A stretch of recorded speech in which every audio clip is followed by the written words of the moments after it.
आप दोनों का बहुत बहुत स्वागत है बॉलीवुड फ्लैश में। सबसे पहले आप दोनों को कहना चाहूँगा कि फिल्म को जिस तरह का प्यार मिला है उतना मतलब जो है थिएटर में रिलीज़ होने के बाद भी नहीं मिलता, और 9.4 IMDb पर रेटिंग है। तो आप दोनों से जानना चाहूँगा कि क्या कॉम्प्लीमेंट्स मिले हैं फिल्म को देखने के बाद। सबसे इम्पोर्टेंट कॉम्प्लीमेंट तो मुझे ये मिला कि इस कबाड़ी वाले को ऑथेंटिकली और सच्चाई के साथ पेश किया गया फिल्म में। और आई थिंक ये हम सब के लिए बहुत ही बड़ी कॉम्प्लीमेंट थी, क्योंकि ये हमारी इच्छा थी कि ये कबाड़ी वालों के लिए ये फिल्म एम्पावरिंग होगी, कि असल में अगर एक कबाड़ी वाला रियल लाइफ का देखेगा इस फिल्म को तो उसे इंस्पायर अच्छा लगेगा, उसे अच्छा फील होगा कि मेरी कहानी बोली जा रही है। तो ये हमारे लिए सबसे इम्पोर्टेंट चीज थी। हालांकि अभी तक मैंने असल के कबाड़ी वालों से बात नहीं की है इस फिल्म के बारे में। मुझे शायद करना चाहिए, क्योंकि बस घर से बाहर ही नहीं जा रहे हैं अभी आजकल। लेकिन जैसे ही थोड़ा सा खुलेगा लॉकडाउन तो मैं थोड़ी सी पूछताछ करूंगा और इन्फॉर्म करूंगा कबाड़ी वालों को कि ये फिल्म जाके वो जरूर देखें। अपने मोबाइल फोन पे भी देख सकते हैं। MX player completely free medium है ये। आई थिंक इस प्लेटफॉर्म की खासियत है कि यूट्यूब की तरह वो एकदम सबके लिए एक्सेसिबल है। किसी को सब्सक्रिप्शन के लिए पे नहीं करना पड़ता, आप कोई भी देख सकता है। ये आई थिंक बहुत अच्छी चीज है इस प्लेटफॉर्म के बारे में। तो ये और दूसरी एक अच्छी कॉम्प्लीमेंट मुझे मिली थी अपने दोस्तों, मोहल्ले के दोस्तों से, कि जो बम्बईया डायलेक्ट मैंने बात किया उनको वो पसंद आया, उनको वो सच्चा लगा, उनको उसमें मजा आया कि हमारी जो आपस में सड़क पे हम एक दूसरे के साथ बातचीत करते हैं वो जो डायलेक्ट है वो ठीक से पेश किया गया फिल्म में, वो उनको बहुत पसंद आया। वाह वाह। सर आपसे जानना चाहूँगा, सबसे पहले ये बताइए कि कॉम्प्लीमेंट्स क्या मिले, और क्या विवान को पहले से आपने दिमाग में रखा था इस कहानी को लेकर?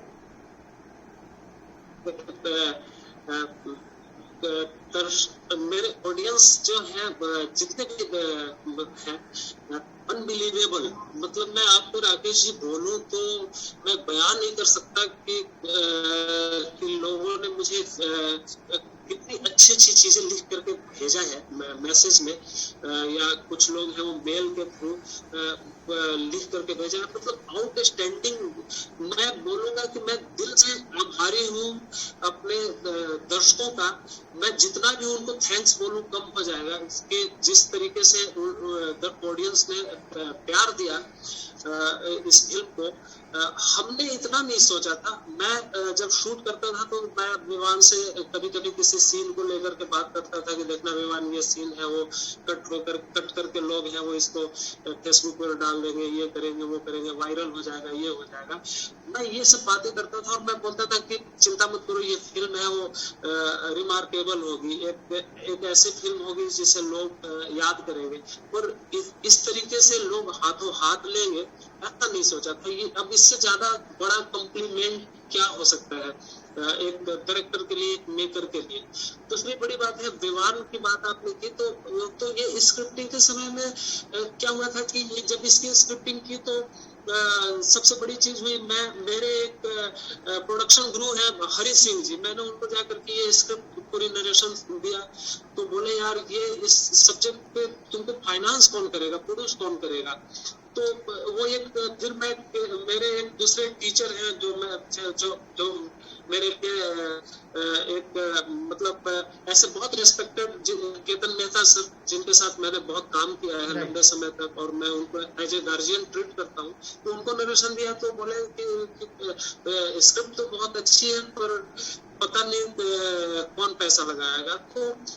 तो बहुत एक चैलेंज था कि इसके लिए पैसा कौन लगाएगा। और इसी दरमियान मुझे एक नए प्रोड्यूसर से मुलाकात हो गई, उनका नाम है बबन नेगी, जो ऋषिकेश में के रहने वाले हैं। और उनको मैंने ये कहानी सुनाई और उन्होंने बोला कि मैं लगाता हूँ पैसा इस पर। हालांकि वो नए प्रोड्यूसर हैं, मैंने उनको बहुत भरोसा दिया कि आप चिंता मत कीजिए, मैं आपके साथ फ्रॉम बिगिनिंग टू एंड खड़ा रहूंगा। और आप नए हो कोई बात नहीं, मैं तो इस इंडस्ट्री का ही हूँ और मुझे क्या करना है ये मुझे पता है। ये जब फाइनल हुआ, बब्बन नेगी जी ने जब इसको प्रोड्यूस करने के लिए हाँ बोल दिया तो मेरे सामने एक समस्या थी कि मेरे इस कैरेक्टर को कौन करेगा। पहले तो बड़ी बड़ी बातें सोची गई थी और सोची जाती है, जैसा कि आप जानते हैं कि बड़ा एक्टर करेगा, ये करेगा तो वो करेगा, ऐसा होगा वैसा होगा, पर ले दे करके मुझे एक कबाड़ी वाला लड़का चाहिए था, कोई यंग बॉय चाहिए था जो मतलब एकदम जीनियस एक्टर भी हो और उसके अंदर एक फायर हो, एक आग हो कि वो करना चाहता हो, उसके अंदर वो भूख हो, जो अभी विवान बता रहा था, अभी जो आपने कॉम्प्लीमेंट की बात की तो विवान ने बताया, तो वो वाली भूख जो अभी उसके बोलते समय भी उसके चेहरे पे वो आपने फायर देखा होगा कि वो इतना एक्साइटमेंट में बोल रहा था, तो वो वाला मैं वो वैसा भूख ढूंढ रहा था कि वो उस तरह का हंगरनेस किसके पास है, वैसा वो मिले। तो उसमें स्क्रिप्टिंग के दौरान ये मेरे साथ दो राइटर है शहजाद अहमद, तो हम लोग दोनों ने बातें की थी, तो बात करते करते मेरे जहन में चूंकि नशीर सर के बताता हूँ मेरे बहुत अच्छा स्टार्ट एक तरीके से मेरे जहन में अचानक से ये मन में आया कि यार ये विवान को मैं सुनाता हूँ, वो ना बोलेगा तभी किसी के बारे में सोचेंगे। तो मैंने विवान को फोन किया और इसमें मेरे जो प्रोडक्शन गुरु है हरी सिंह जी, उन्होंने बहुत मदद किया और उन्होंने बताया कि जाओ मैं बाकी की चीजें में जो पैसे वैसे की बात होगी वो मैं हैंडल कर लूंगा। तो मैं विवान को उस समय विवान फॉरगी के शूट कर रहा था, मैंने फोन किया तो विवान बोला मैं आता हूँ, मुझे 15 दिन लगेगा। मैंने बोला ओके ठीक है, पर मेरे ऊपर इतना ज्यादा राकेश जी प्रेशर था कि मतलब हर दिन प्रेशर बढ़ता जा रहा था कि आप किसी भी कास्टिंग करके फिल्म शुरू कर दीजिए। तो और मैं बोला था नहीं, जब तक विवान ना नहीं बोलेगा तब तक मैं किसी और के बारे में नहीं सोचूंगा। फिर विवान आया, मैं विवान को नरेशन दिया, विवान कंटिन्यू 2 घंटे तक नरेशन सुनता रहा, मतलब वो पेशाब करने तक से नहीं गया। जब नरेशन खत्म हुआ तो सर मैं वॉशरूम से आता हूँ, यार सॉरी यार मैंने तुमको तो ब्रेक भी नहीं दिया। नहीं सर इतना हो गया था कि मुझे आभास ही नहीं हुआ कि ये 2 घंटे कब निकल गया। विवान वॉशरूम से आया तो बोला सर कब शूटिंग करनी है, बोले कि तुम कर रहे हो सर, अभी इसमें पूछने की क्या जरूरत है, एकदम हाई एक्साइटमेंट में। बोला चलो अच्छी बात है। तो ये मेरा पहला जो एक डे फर्स्ट से मेरे मन में जो विवान के प्रति वो था कि अगर विवान करेगा तो बहुत अच्छा करेगा। वो विश्वास फिल्म बनने के बाद और शूटिंग के समय तक और उसके डेडिकेशन और जो मेरा जो एक वो था परसेप्शन था कि ये करेगा तो बहुत अच्छा करेगा, मतलब एक्सट्रीम पे चला जाएगा। और सच में विवान एक्सट्रीम पे चला गया, इतना ज्यादा एक्सट्रीम पे चला गया। रास्ते में इसको जब ये हाथ गाड़ी लेके आ रहे थे तो लोग रोक लेते थे और बोलते थे भैया हमारे घर पे आ जाओ, कचरा है, ये हमारे लिए सबसे बड़ा कॉम्प्लीमेंट, ये तो हम सबके लिए सबसे बड़ा कॉम्प्लीमेंट था कि ये कॉम्प्लीमेंट हमारी होता, वो हम सबके लिए बहुत ही एक कॉम्प्लीमेंट था, बहुत ही बड़ा सबसे बड़ा कॉम्प्लीमेंट ये था कि असलियत में इसको सच्ची में लगा कि मैं कबाड़ी वाला हूँ। ये हमारा गोल था। अगर वहां तक नहीं पहुंचते तो फिल्म आई थिंक इंटरेस्टिंग नहीं होती, क्योंकि मैं ऐसे अभिनेता एक कबाड़ी वाले का किरदार निभा रहा है, ऐसे असलियत में नहीं लगता कि ये असल में कबाड़ी वाला है। वो हमारे लिए सबसे बड़ी कोशिश थी कि हम इसको इतना ऑथेंटिकली डिपिक्ट पोर्ट्रे जिए, उसको जिए, उस किरदार को जीना था, उसकी जिंदगी जीना था और समझना था, उसके बारे में सीखना था और उसको सच्चाई के साथ पेश करना था, ईमानदारी के साथ। मतलब ऐसा नकली नहीं लगना चाहिए था बिल्कुल भी। राइट। और वो जैसे सर ने बताया कि पहले ही आप जहन में थे, आपको क्या खास बात लगी स्क्रिप्ट के अंदर और क्या आपने कुछ तैयारियां की आपकी तरफ से, क्या कुछ प्रिपरेशन करनी पड़ी किरदार के लिए आपको? बहुत प्रिपरेशंस तो खूब करने पड़े। एक बहुत ही दिलचस्प प्रिपरेशन ये था, वो जो आवाज निकालना, वो जो कबाड़ी वाले की पुकार होती है ना, कि जब चारों तरफ हमारी मोहल्ले में गूंजती रहती है जो आवाज, वो या बाजी वाला या कबाड़ी वाला, कभी कभार बाजी वाला भी चिल्लाता रहता है, दूर तक उनको भेजनी पड़ती है, फेंकनी पड़ती है आवाज को। वो सबसे पहली चीज थी मेरे लिए, मेरी रियाज में, उस आवाज को ठीक से पकड़ना, वो मेरे लिए सबसे इम्पोर्टेंट चीज थी। और एक बहुत ही खूबसूरत ऐसा उसका एक तकिया कलाम है जो भद्राज सर और शाहजाद भाई ने लिखा था कि बेचो जूना कबाड़ वाला बंगाल वाला, ऐसा एक रिदमिक चीज जो भद्राज सर ने लिखी थी। और बहुत ही मजा आया इस किरदार को प्ले करने में। और सबसे प्रिपरेशन की बात की जाए तो सबसे पहले तो आवाज थी, दूसरी थी बॉडी लैंग्वेज। तो जिस तरीके से वो जो हाथगाड़ी उस शरीर का एक एक्सटेंशन है, एक शरीर का हिस्सा है वो, और वो जो चीजों को संभालता है, जो भी कबाड़ का सामान है, उसका उसके लिए मतलब वो उस जैसे वो किस तरह से मैंने काफी ऑब्जर्व किया कि कबाड़ी वाले कैसे अपने सामान को कैसे हैंडल करते हैं इस तरीके से। और वो तो ये तीन चीजें मेरे लिए सबसे रियाज की सबसे इम्पोर्टेंट चीज थी। और अगर फिल्म के बारे में पूछा जाए कि आप क्यों क्या अच्छी इंटरेस्टिंग लगी स्क्रिप्ट के बारे में, तो सबसे पहले तो ये बात कि ये फिल्म मेरे पास आई, खुशकिस्मती मेरे पास ये थी कि वरदराज सर ने मुझे कंसीडर किया, यही सबसे मेरे लिए इम्पोर्टेंट चीज थी। और इसी बात पे मैंने फिल्म करने का मौका मिला। और उसके बाद ये भी चीज है कि हाइस्ट फिल्म है कि हम सब जो सिनेमा के भक्त हैं सब बचपन से लेकर अब तक एक्शन फिल्म्स और क्राइम फिल्म्स और गैंगस्टर फिल्म्स और हाइस्ट फिल्म्स तो आपको बहुत पसंद करते हैं। और ये भी एक खासियत है इस किरदार की कि एक बम्बैया किरदार है, और मैं बम्बैया सड़कों की जो बोली है उसको आई थिंक ठीक से समझता हूँ, और वो मुझे पेश करने का मौका मिला, ये मेरे लिए बहुत इम्पोर्टेंट चीज थी। क्योंकि कई बार क्या होता है ना, बम्बैया जो जुबान है वो ज्यादातर जब हम फिल्में में दिखाते हैं तो बहुत कैरिकेचराइज करते हैं उसको बहुत ऐसे अपोन टपोन आरिलाए जारिलाए ऐसा बना देते हैं उसको, एकदम मतलब वो बहुत कैरिकेचराइज करते हैं उसको। ऑथेंटिकली बहुत कम फिल्मों ने उसको पकड़ा है। एक तो फिल्म है सलीम लंगड़े पे मत रो, सईद मिर्जा की, जिसने इस डायलेक्ट को ठीक से पकड़ा है। उसके बाद वास्तव, बहुत फ्यू फिल्म्स है, मतलब आप फिंगर टिप्स पे गिन सकते हो कि कितनी फिल्मों ने बम्बैया डायलेक्ट को ठीक से पकड़ा है, नहीं तो बहुत उसको कैरिकेचराइज कर देते हैं, हम उसको ठीक से समझते नहीं है। तो ये मेरे लिए एक बहुत इंपॉर्टेंट गोल था कि इस बम्बैया डायलेक्ट को जो मैं अपने मित्रों के साथ बात करता हूँ सड़क पे, अपने दोस्तों के साथ, कॉलोनी के आसपास के लोग, बिल्डिंग के दोस्तों के साथ, वो जुबान ठीक से मुझे ऑथेंटिकली रिप्रेजेंट दिखाना था फिल्म में, वो भी एक इम्पोर्टेंट चीज थी। ऑफ कैमरा जो सर से मैंने बात की, जो थिएटर तक पहुंचने की जो स्ट्रगल थी सर, उस बारे में बताइए कि वो कितना बड़ा चैलेंज था आपके लिए OTT पर रिलीज करना। मतलब आपने जब शूट करना शुरू किया होगा तभी तो आपने सोचा होगा कि थिएटर में रिलीज करेंगे, लेकिन जब जो है आपको पता चला कि थिएटर अब नहीं खुलेंगे लेकिन OTT पर रिलीज करना पड़ेगा, तो वो स्ट्रगल के बारे में सर हमें कुछ बताइए। देखिए क्या होता है राकेश जी की, देखिए कोई भी नई टेक्नोलॉजी आती है तो दो चीजें तो हो ही जाती है, क्योंकि पहले मन में एक दहशत रहता है, डर रहता है। जैसे कि अभी एक छोटी सी बात कर लीजिए कि मान लो कि एक कीपैड मोबाइल से टच स्क्रीन का जब मोबाइल आया तो मुझे भी बहुत प्रॉब्लम हो रही थी कि यार ये मैं ऑपरेट कैसे करूं। मेरे छोटे भाई ने मुझे एक टच स्क्रीन मोबाइल ला करके एंड्रॉइड फोन दे दिया था। मैंने बोला भाई मेरे से ये चलेगा नहीं, तू ले जा, मेरा कीपैड वाला मोबाइल अच्छा है। बोला नहीं भैया ये आपके लिए बहुत जरूरी, आने वाला समय इसी का है, अभी से आप इसको ऑपरेट करना शुरू कर लो। वो 2008 की बात। तो एक मन में हमेशा डर बना रहता है कि हम नई टेक्नोलॉजी की तरफ जाएंगे तो उसका असर क्या होगा, क्या पता वो उस टेक्नोलॉजी में हम अपने आप को फिट कर पाएंगे कि नहीं फिट कर पाएंगे।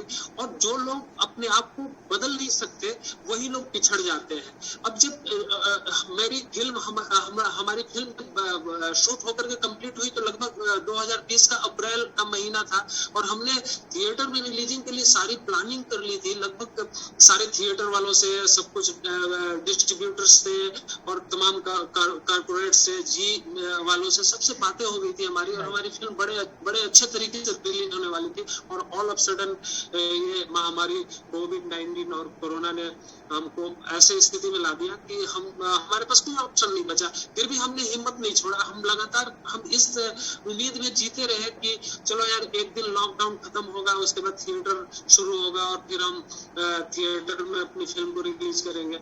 और वेट करते करते देखिए अभी हम यहाँ तक पहुंच गए, करीब 15-17 महीने लग गए। पर एक चीज राकेश जी हुआ कि मैं बार बार जाता था थिएटर हॉल में, जब थिएटर भी में ओपन भी हुआ था तो मैंने देखा कि कोई भी थिएटर है वहाँ 10 से 12 से ज्यादा ऑडियंस नहीं पहुंच पा रहे थे। देखिए मैं थिएटर का फॉलोअर रहा हूँ, थिएटर का फैन रहा हूँ, और मैं खुद भी जाकर के थिएटर में फिल्में देखता हूँ, और मुझे थिएटर में फिल्में देखना बहुत अच्छा लगता है।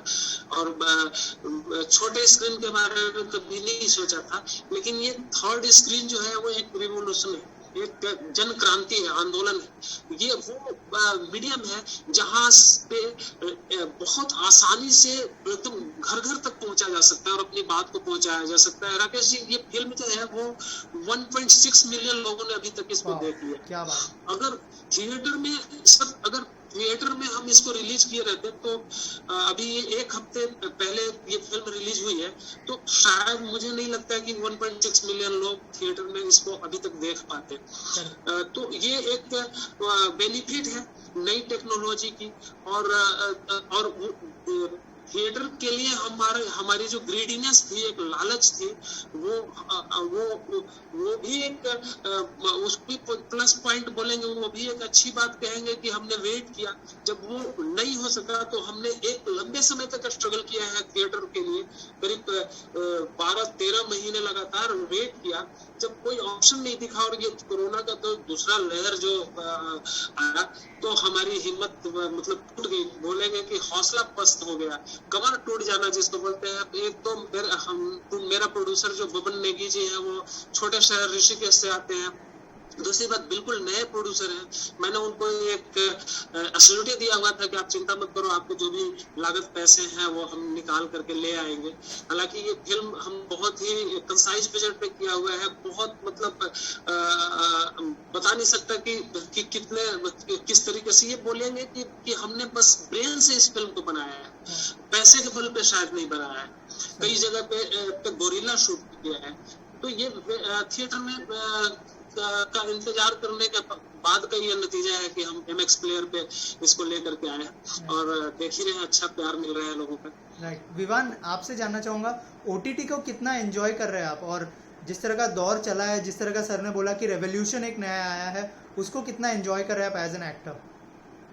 बहुत एक्टरों के लिए तो बहुत ही अच्छा, सबके लिए एक्चुअली अच्छा है, टेक्नीशियंस के लिए, एक्टर्स के लिए, फिल्म मेकर्स के लिए हमें और मौका मिल रहा है काम करने के लिए। पहले इतने मौके शायद नहीं मिलते थे जितने OTT की वजह से। आई थिंक एम्प्लॉयमेंट बढ़ गई है और ये हमारी इकोनॉमी के लिए अच्छी चीज है कि और लोगों को जॉब्स मिल रहे हैं। और सिर्फ एक्टर्स को नहीं, सब लोग, टेक्नीशियन से लेकर स्पॉट बॉय तक, इलेक्ट्रिशियन तक, सब लोग को ज्यादा काम मिल रहा है, एम्प्लॉयमेंट मिल रहा है, कमाने का मौका मिल रहा है। ये आई थिंक सबसे इम्पोर्टेंट चीज है OTT के बारे में। इसने बहुत डेमोक्रेटाइज किया है, क्योंकि पहले बहुत मुश्किल होता था काम पाना सबके लिए, सबके लिए। अभी OTT ने आई थिंक काम सबको और मौके दिए हैं, काम बढ़ाया है सबके लिए। और ये भी है कि कहानियों को अलग तरीके से बताने के लिए, लाइक लॉन्ग फॉर्म में भी, जैसे वेब सीरीज में होते हैं। हमारी फिल्म तो 2 घंटे की है, लेकिन फिर भी जैसे वदराज सर ने कहा कि हमें ज्यादा आंखें मिली OTT की वजह से। शायद इतनी आंखें नहीं मिलती, इतने लोगों को देखने का मौका नहीं मिलता अगर हम थिएटर में रिलीज होते, तो ज्यादा लोगों तक हम पहुंच पाए। ये भी OTT का कमाल है। और तीसरा पर्दा है, जैसे वदराज सर ने कहा, ये तीसरा एक अलग रेवोल्यूशन और एवोल्यूशन भी है OTT। ये आई थिंक एक बहुत, और सबसे कमाल की चीज ये भी थी कि ये लोगों के लिए एक्सेसिबल है। ये जैसे आई थिंक PVR का यही लोचा मुझे लगता था कि उन्होंने बहुत एक्सपेंसिव बना दिया था, हर चीज को बहुत एक्सपेंसिव। 500 रुपए का पॉपकॉर्न, फिर 200 रुपए का फाउंटेन पेप्सी। और आई थिंक PVR ने क्या हुआ था ना, सिनेमा हमेशा एक वर्किंग क्लास आर्ट फॉर्म हुआ करता था। मेरे बचपन में गेटी गैलेक्सी हम 50 रुपए की टिकट खरीदते थे, उसमें आइसक्रीम सब कुछ, ज्यादा से ज्यादा 100-150 रुपए का खर्च होता था।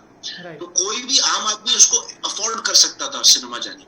अभी क्या हो गया है कि PVR की वजह से सिनेमा जाना मतलब रेस्टोरेंट जाना के बराबर हो गया है। कि 1500 का बिल भरना पड़ेगा। अगर पूरी परिवार को लेके जा रहे हो तो कम से कम 2000 का खर्चा होता है एक नाइट आउट में। ये मेरे ख्याल से अच्छी चीज नहीं है, ये अच्छी चीज नहीं है। Cinema should always be accessible to the common man. It should not be a expensive thing कि इतना पैसा खर्च करना पड़ता है। ये आई थिंक भी OTT का कमाल है कि OTT एक्सेसिबल है, सब लोग देख सकते हैं उसको, ज्यादा पैसे नहीं खर्च करने पड़ते हैं OTT देखने के लिए। राइट। वनराज सर, आपसे जानना चाहूँगा, जैसे विवान ने कहा कि जिस तरह का खर्चा आता है खाने पीने को लेकर, 500 रुपए का पॉपकॉर्न, तो एज अ डायरेक्टर आपको लगता है, जैसे विवान ने कहा ज़्यादा एक्सेसिबल है, तो आपको लगता है कि OTT जो फ्यूचर में भी थिएटर खुलने के बाद भी, मुझे लगता है कि OTT का डिमांड इस तरह ही रहेगा, मतलब इतना ही रहेगा? राकेश जी, ओटीटी ने अपना सर्वाइवल ले लिया है और इसको अब इग्नोर नहीं किया जा सकता है। इसका कमाल ये है कि अभी मैं अपने गांव आया हुआ हूँ, मेरे पिताजी का निधन हो गया है और मैं उनके श्राद्ध कर्म में आया हुआ हूँ। मैं यहाँ पे देख रहा हूँ कि छोटे से गांव में भी लोग हैं, वो MX प्लेयर या ना जाने और कितने सारे OTT थोड़े थोड़े पैसे दे करके, जो पेएबल है उनको पैसे दे करके उन्होंने एक्टिव किया हुआ है अपने मोबाइल पे। और लोगों ने, बहुत सारे लोगों ने स्मार्ट टीवी ले लिया है, उसको अपने मोबाइल से कनेक्ट करके ब्लूटूथ से, और वो देख रहे हैं। तो मैं इन सब चीजों, चूंकि हम तो डायरेक्टर हैं या हम कहानीकार हैं, हम बहुत ज्यादा संवेदनशील हो गए हैं, तो मैं इन चीजों को बहुत बारीकी से समझता हूँ। जो सवाल आपने पूछा है एकदम कमाल का सवाल है, बहुत कम जर्नलिस्ट इस तरह के सवाल पूछते हैं। अभी तक तो मेरे से बहुत कम लोगों ने, ना के बराबर लोगों ने पूछा है। ये बहुत अच्छा लगता है, पता चलता है कि कौन कितना ज्यादा संवेदनशील है। पर मैं OTT के बारे में और थिएटर के बारे में बस सीधी 2 लाइन में ये कहूंगा कि अब हिंदुस्तान में, पूरे वर्ल्ड में OTT प्लेटफॉर्म को कोई नीचे नहीं ला सकता, या उसको अभी आने वाले 10 साल या 15 साल तक उसको इग्नोर नहीं कर सकता। ये अभी और तेजी से स्प्रेड आउट होने वाला है, और हो सकता है कि थिएटर और ज्यादा सिंक्रोनाइज हो और ज्यादा कंसाइज हो सकता है कि देश में, अपने देश की बात करूं तो हो सकता है बहुत सारे थिएटर हॉल सदा के लिए बंद हो जाएंगे, ऐसी स्थिति होने वाली है। क्योंकि गरीब तबके के लोग, जो बच्चे जो हैं, वो 50-100 रुपए जमा करके हफ्ते में फिल्म देखने के लिए आते थे, अब वो फिल्म अपने 100-200 रुपए 300 रुपए दे करके अमेजॉन प्राइम को वो इंस्टॉल कर ले रहे हैं पूरे साल, और वो देख रहे हैं, वेब सीरीज देख रहे हैं। लोगों को स्वाद मिल गया राकेश जी, वेब सीरीज का स्वाद मिल गया। गांव के छोटे छोटे लड़के जो है, वो मुझे बताते हैं कि आप ये वाली वेब सीरीज देखी है क्या। एक लड़के ने मुझे बोला कि आपने सुटेबल बॉय देखी है क्या, उसमें विवान शाह। बोला वाह, मतलब कमाल है। मतलब तो अब ये जो अपॉर्चुनिटी है वो थिएटर में तो नहीं है, और ये सैटेलाइट टेलीविजन पे भी ये अपॉर्चुनिटी नहीं है। ये अपॉर्चुनिटी आपके ये OTT ही दे सकता है। तो मैं ये कह सकता हूँ कि OTT को अभी तो लॉस या फिर किसी तरीके के इग्नोरेंस या भुलाया नहीं जा सकता है कि यार चलो एक चीज आई थी झटके में, मतलब कोई मौसमी संतरा नहीं है कि जाड़े में आई और भूल गए चलो यार अगले साल जाड़े में आएगी, ऐसा नहीं होने वाला। Right Vivaan, coming back to films, क्या नसीर साहब ने फिल्म देखी या फिर उनकी तरफ से कोई फीडबैक आया आपके लिए? हाँ, उनने फिल्म देखी और उनको वो सबसे ज्यादा तो उनको मजा आया उस आवाज में, क्योंकि हमने साथ में काम किया था उस आवाज पर, वो पुकारने की आवाज पर। जैसे वो सीन आया जिसमें वो पुकारने की आवाज, वो किरदार बंधन चल के बोल रहा है, पुकार रहा है आवाज, तो उन्होंने मुड़ के बोला कि अच्छा किया। मेरे सबसे इम्पोर्टेंट कॉम्प्लीमेंट था, और उनको बहुत पसंद। क्या बात है। मेरे मम्मी और पापा दोनों को बहुत पसंद आया फिल्म, दोस्तों को भी बहुत पसंद आया। Thank you Vivaan, thank you. Naseer sir को भी थैंक यू, और आपकी माता जी रत्ना जी को भी थैंक्स। वाह, थैंक यू सो मच हमसे बात करने के लिए।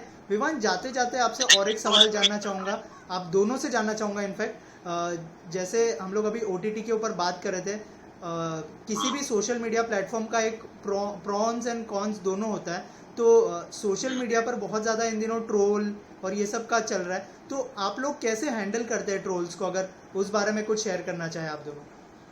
ये बहुत ही गंभीर सवाल है, बिल्कुल ये एक इम्पोर्टेंट विषय है जिसके बारे में शायद बात करनी चाहिए, क्योंकि ये आई थिंक नंबर 1 सबसे पहले तो अटेंशन ही नहीं पे करना चाहिए, क्योंकि अगर आप अटेंशन पे करोगे तो तब खून उबलने लगेगा, और अगर खून उबलने लगेगा तो उनका काम सफल हो गया है। वो वही चाहते हैं, ट्रोल्स वही चाहते हैं कि हमारा उबले। लेकिन अगर हम न होने देंगे अपने आप को, हम किसी तरह से डिस्कनेक्ट होंगे ऐसे नेगेटिविटी और ट्रोलिंग से, तो ये हमारे लिए आई थिंक यही हमें सुख और संतुष्टि दिला सकती है ऐसे हालातों में जब ट्रोलिंग होती है। जब वो आई थिंक इम्पोर्टेंट एक चीज है कि कि एक तो डिस्कनेक्ट किया जाए, अटेंशन नहीं पे करना चाहिए, और उसको जज्बातों पे शायद नहीं लेना चाहिए, और गुस्सा नहीं हो जाना चाहिए ऐसी चीजों से। तो आई गेस किसी प्रकार से डिस्कनेक्ट कैसे किया जाए, ये हम सबको सोचना चाहिए इसके बारे में। और प्रोज और कॉन्स की अभी एक इंटरेस्टिंग सवाल था आपका कि आई थिंक सोशल मीडिया की प्रोज ये है, सबसे इम्पोर्टेंट चीज सोशल मीडिया के बारे में है कि हम अवेयरनेस स्प्रेड कर सकते हैं इम्पोर्टेंट इश्यूज के बारे में, और एडुकेट कर सकते हैं लोगों को कई चीजों के बारे में, इंफॉर्मेशन दे सकते हैं जो चीजों के बारे में जिसके बारे में हम शायद नहीं जानते हो। जैसे कोविड के समय में भी सोशल मीडिया ने काफी हेल्प किया लोगों को कि इन्फॉर्म करने के लिए सोशल मीडिया इंपॉर्टेंट चीज है। इन्फॉर्मेशन लोगों को इन्फॉर्म करने के लिए, दिलाने के लिए it's a good channel of delivering information like any media, whether is the newspaper, whether is the news media, television media और social media. The first job of media is to inform people about the important issues of everyday life, of reality, of everything, of all the issues that society is going through, the world is going through. We need to pay attention to those things.